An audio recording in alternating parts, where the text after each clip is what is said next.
Una alegría, queridos hermanos, queridas hermanas, poder encontrarnos en esta segunda temporada de Cristonautas, porque navegamos en Cristo. Y hoy también tenemos la presencia de nuestro querido amigo, el Padre Hernán Pereda.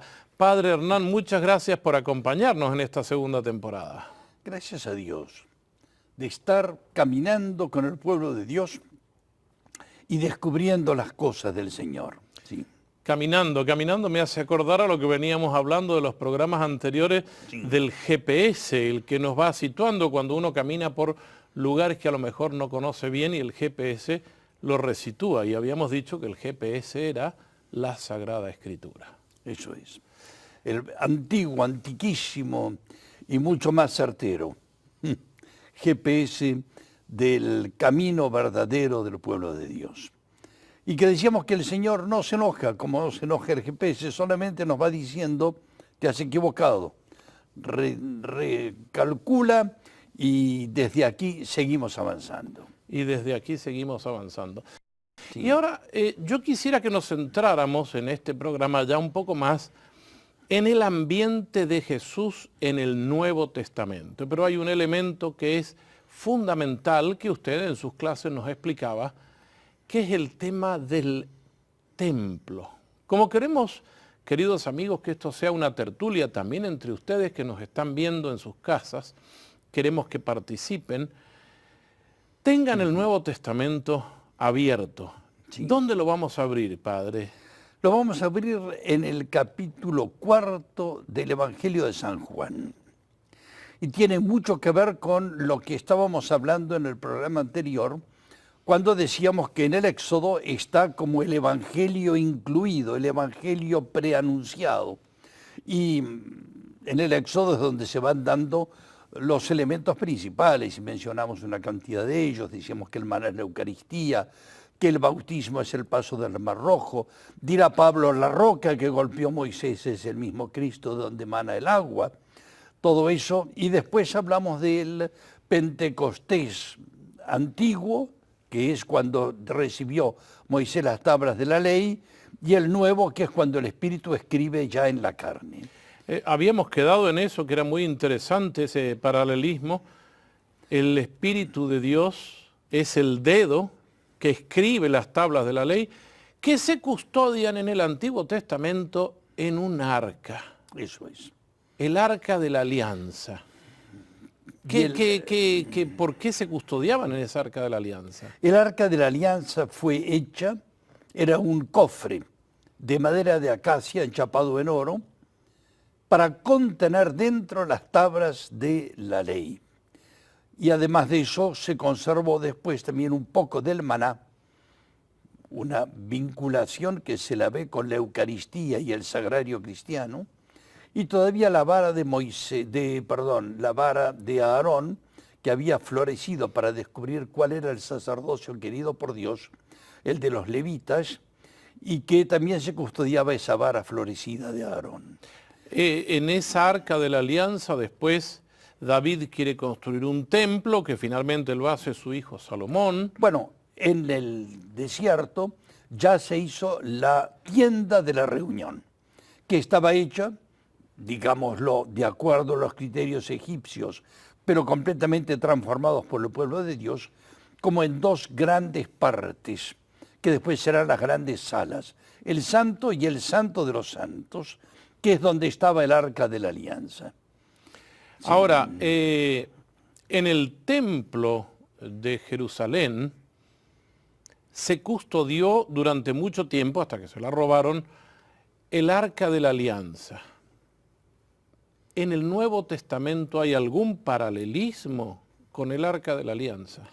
Ante todo hay un recuerdo, porque cuando Jesús vino al mundo no había nada en el Santo de los Santos, porque el arca de la alianza era algo tan sagrado que ellos consideraban que no se podía volver a hacer. Y que como ya en tiempos de antiguos, en las luchas con los filisteos, el arca había vuelto traída por unos bueyes sola, se esperaba que el arca debía volver. ¿Y volvió? El arca volvió, pero no la reconocieron. El arca de la alianza representa a Jesucristo porque Él es la palabra de Dios. Y el arca misma representa aquella que contenía dentro de sí a la palabra de Dios, es decir, la madre. A María Santísima María nos estamos Santísima. refiriendo. Por eso nosotros en la iglesia nos referimos a María Santísima como arca de la nueva alianza.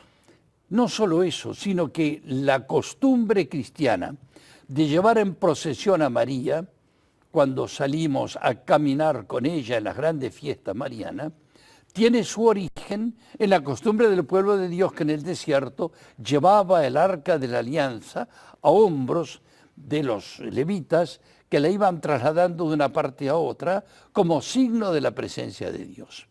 Y entonces aquí la alusión a María es hermosísima y es muy profunda y en efecto la llamamos arca de la nueva alianza, que es Nuestra Señora. Y el templo estaba hecho para custodiar el arca de la alianza, que era lo más sagrado del templo.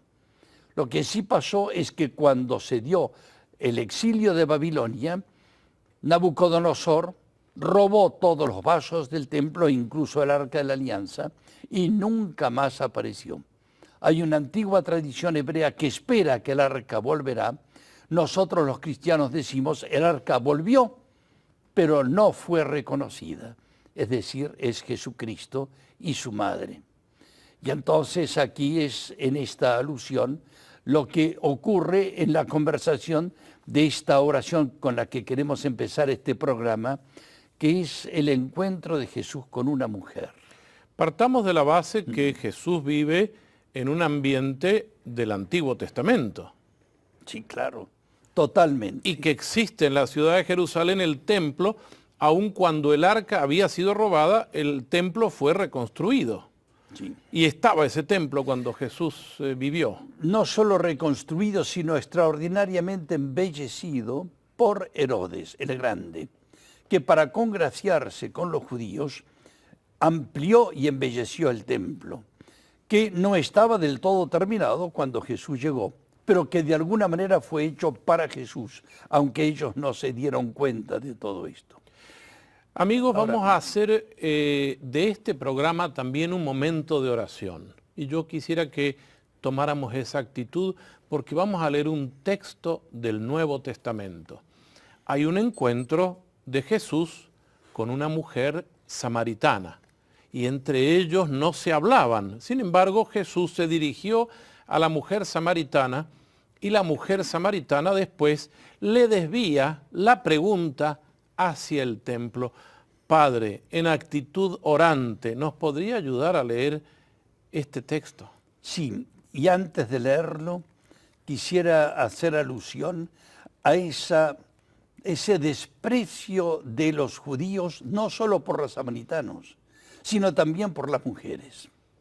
Y Jesús habla con esta mujer en uno de los textos más sublimes, por no decir el más sublime de la conversación de Jesús con alguien, fue con esta mujer de Samaria, doblemente rechazada, pero él no le importa. Y la relación entre esta mujer y María, por lo que dirá del templo, tiene muchísimo que ver. Quisiera que lo leamos con una cierta solemnidad, porque es muy hermoso y de alguna manera extraordinariamente sorprendente. Los apóstoles se impresionarán de ver a Jesús hablando a solas con una mujer. Leamos la parte principal. La mujer dijo, Señor, veo que eres un profeta. Nuestros padres adoraron en esta montaña y ustedes dicen que en Jerusalén donde se debe adorar. Jesús respondió, créeme, mujer, llega la hora en que ni en esta montaña ni en Jerusalén se adorará al Padre. Ustedes adoran lo que no conocen. Nosotros adoramos lo que conocemos, porque la salvación viene de los judíos. Pero la hora se acerca y ya ha llegado en que los verdaderos adoradores adorarán al Padre en espíritu y en verdad, porque esos son los adoradores que quiere el Padre. Dios es espíritu y los que lo adoran deben hacerlo en espíritu y en verdad. La mujer le dice, yo sé que el Mesías, llamado Cristo, debe venir. Cuando Él venga nos anunciará todo. Jesús le respondió, soy yo el que habla contigo. A mí me da ganas de caer de rodillas cuando leo este texto. Es eso. Y diría de rodillas ante Jesús, por supuesto, y también ante esta mujer devota. ¿Puedo preguntar a partir del final? Sí. ¿Ese soy yo o yo soy tiene que ver con el yo soy del Antiguo Testamento? Eso es lo impresionante. Jesús, que tendrá tanta dificultad en decirle a los fariseos, al sumo sacerdote y a los sacerdotes del templo y a los escribas, ¿quién es Él? Con esta mujer no tiene empacho. Cuando le dice, yo sé que vendrá el Mesías y nos lo explicará todo. Y Jesús le dice, sin ambajes, soy yo que hablo contigo, o yo soy el que habla contigo. Es para quedarse mudos de emoción. Volviendo al tema del templo, que es como la centralidad de este episodio. El templo llevaba más o menos 1000 años de construido, había sido embellecido y los judíos iban con una gran devoción todos los años en procesión a ese templo. Los samaritanos se habían separado de ellos, tenían en el monte Garizim este otro templo. Y ahí viene el diálogo. ¿En qué templo debemos adorar? ¿Allá en Jerusalén está Dios o aquí en Garizim, que es donde la mujer samaritana estaba? He aquí la respuesta escandalosa de Jesús, porque Jesús escandalizó muchas veces a los suyos. Y aquí es cuando dijo, no hace falta ir a Jerusalén, por supuesto que menos al monte de los samaritanos. No hace falta ir a Jerusalén. Pero ¿qué está diciendo este hombre cuando para ellos Dios estaba solamente en Jerusalén? Me gustaría que precisáramos esto. El templo contenía la gloria y presencia de Dios para los judíos. Sí. Se llama así la presencia, en singular, como un término técnico. La presencia era el arca de la alianza. El centro de todo. El centro y el corazón de la historia del pueblo hebreo con su Dios. Más aún, es la tapa del arca de la alianza, llamado el propiciatorio, el altar por excelencia del pueblo de Dios. Es muy posible que hayamos visto alguna vez una imagen de esta arca de la alianza que tenía unos querubines, pero tenía una tapa. Ahí se habían puesto esos querubines. ¿Esa tapa se llamaba? El propiciatorio o instrumento de propiciación. ¿Qué era eso? Era el lugar donde se derramaba un día al año solamente la fiesta del Kippur o del Yom Kippur. Se derramaba la sangre de un cordero con cuya sangre se consideraba que el pueblo quedaba perdonado por todo el año a causa de sus pecados. Era más importante ese sacrificio de la sangre sobre el propiciatorio que todos los otros sacrificios que se podían hacer durante todo el año. Y entonces aquí es donde viene la enorme importancia del arca de la alianza y del propiciatorio que, dirá Pablo, representaba a Jesucristo. O sea, Sí. todo este tiempo, desde la alianza primera con Moisés y después la custodia del arca, la construcción del templo, todo va a llegar a ser como centro después a Jesús. Sí. Y aquí nos adelantamos un poco, pero es bueno que nos adelantemos como para ir preparándonos cuando llegue el momento de volver sobre esto, y es decir que Jesús afirmará, destruid este templo, terminad con todo esto, que yo lo reharé en 3 días. y Padre, estaba hablando de su propio cuerpo. pero esto es revolucionario para el pueblo. Absolutamente incomprensible, por no decir inaceptable. Ese templo, más o menos las dimensiones que tenía, estaba dividido en varias partes. Sí, bueno, Una muralla lo hemos cercaba. hemos dicho que el rey Herodes lo amplió. Era una especie de maravilla del mundo para ellos, porque no conocían otra cosa. Después, cuando irán a Babilonia, quedarán espantados por la belleza de los jardines colgantes de Babilonia. Pero para ellos era lo más grandioso que podía haber, y la aspiración de un niño desde que naciera un día ir a ver el templo de Jerusalén.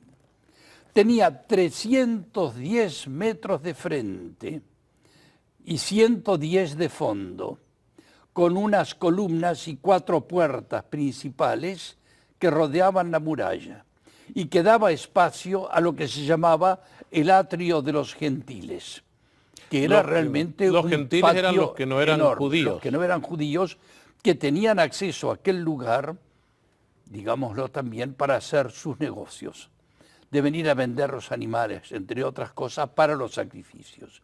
Y dentro de ese conjunto estaba el recinto del templo propiamente dicho, que también tenía sus atrios.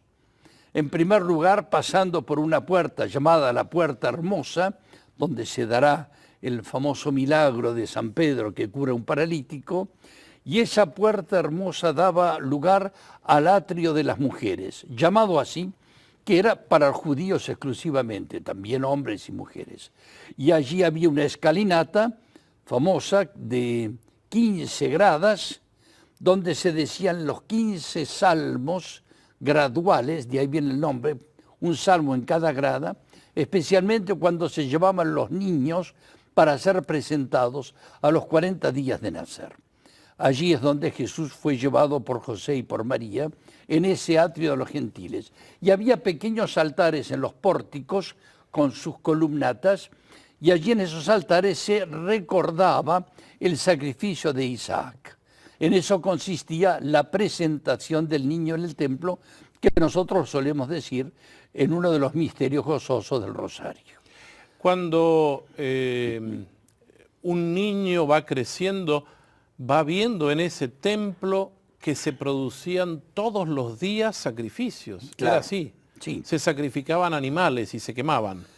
Bueno, sí, en el caso de la presentación del niño, según la riqueza que tenía la familia que venía, se ofrecía un ganado del ganado mayor o del menor, vacunos, ovejas, o incluso familias muy pobres bastaba que ofrecieran una pareja de palomas, que es lo que se dice que se ofreció María también por su purificación, cuando se realizó este rito, pero que recordaba el sacrificio de Isaac rescatado, como cuando en la historia del Génesis quedó un carnero atrapado en sus cuernos en una zarza, como te acordarás o se acordarán todos, en el texto mismo del Génesis.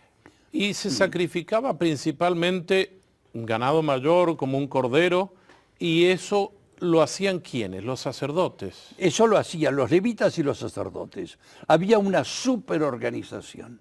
Hay que decir que el templo de Jerusalén era un verdadero problema social, contra el cual se enfrentará primero Juan Bautista. Es útil decir que este texto o esta presentación del templo es con la que empieza el Evangelio de San Lucas. Y se habla del sacerdote Zacarías, a quien se le revela en el lugar santo que va a tener un hijo.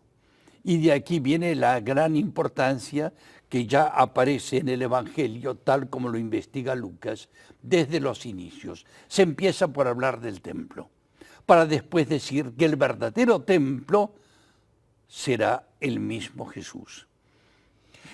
Padre, la importancia de este grupo de sacerdotes, ¿eran Sí. pocos, eran muchos? ¿Cuántos habría? Eran muchísimos, tantos que no sabían cómo hacer. Y perdóneseme la expresión, era un poco, como decimos en Argentina, una bolsa de gatos. Es decir, había tantos celos, tantos deseos de tener derecho a ofrecer un sacrificio, que tal como se cuenta del sacerdote Zacarías, le tocó por sorteo, le tocó presentar él el sacrificio. Él, como no tenía hijos, se consideraba un castigado por Dios con su mujer.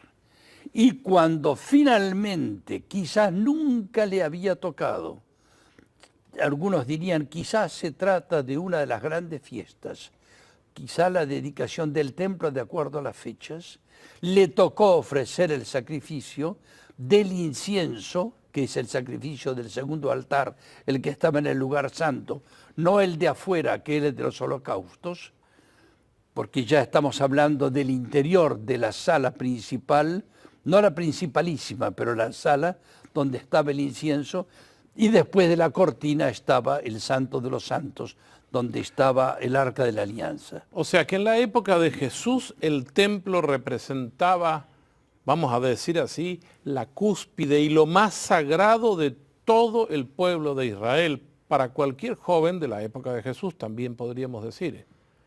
Exacto. Pero Jesús le dice a la samaritana, No ni aquí hace ni falta. allí. Impresionante.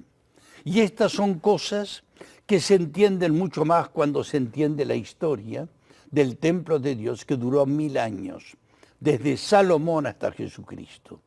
Embellecido y agrandado, ampliado, como decimos por el mismo Herodes, como vaticinando que llegaban los tiempos mesiánicos que estaban efectivamente esperando, y se dio todo.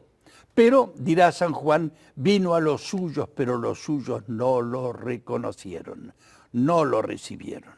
Y entonces aquí ya estamos viendo que si no nos situamos ante el Antiguo Testamento, todo esto se banaliza, se hace incluso, yo pienso en los jóvenes, un poco raro. Si no se tiene en cuenta la historia antigua de los ancestros, de nuestros padres, como venimos contando desde que empezamos, y no se llega a estos puntos culminantes, pues estos, bueno, son costumbres de esta gente un poco rara y primitiva, que hacía sus cosas. No, no es eso, es que había unos mensajes tremendos. Y la historia del templo es la historia de Jesucristo, y a eso venimos. Y eso es lo que nos interesa a nosotros mismos destacar en este momento, aunque no me pongo a describir todo lo de San Lucas porque no nos da el tiempo, pero por lo menos sí ver la grandísima importancia del templo. Padre Hernán, ¿podríamos decir hoy que podemos ser como la samaritana? Y podríamos decirle confundidos a lo mejor, ¿dónde tenemos que adorar? ¡Qué hermosura! Pues hay que adorar a Jesucristo. Y aquí hay que decir enseguida una cosa. Lo decimos en los prefacios.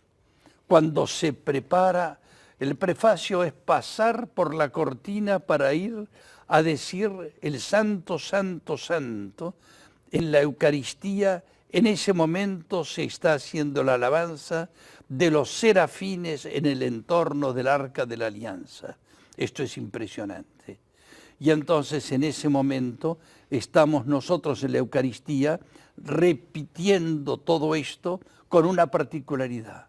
Dice el prefacio que debemos, y es bueno darle gracias en todo tiempo y lugar. Es decir, donde haya la Eucaristía está el templo porque está Jesucristo. Y esto es de una importancia, de una resonancia espiritual colosal, porque el mundo entero, el cosmos entero se hace templo de Dios, y sobre todo los cuerpos humanos unidos al cuerpo de Jesucristo. Podríamos decir entonces que Jesús es el verdadero templo y Jesús vive en medio de nosotros, con nosotros. Y en medio del templo su madre, que nos lo trae y nos lo regala. Otra vez diría, para caer de rodillas. Y estos textos leídos en este contexto adquieren su fuerza espectacular. El tiempo se nos ha acabado. queremos agradecerle al Padre Hernán que nos ayude a entender un poco más a nuestro Señor Jesucristo. Gracias, Padre Hernán, y los invito a todos ustedes a que estemos en una actitud de alabanza permanente en el único templo que somos nosotros. Hasta el próximo programa.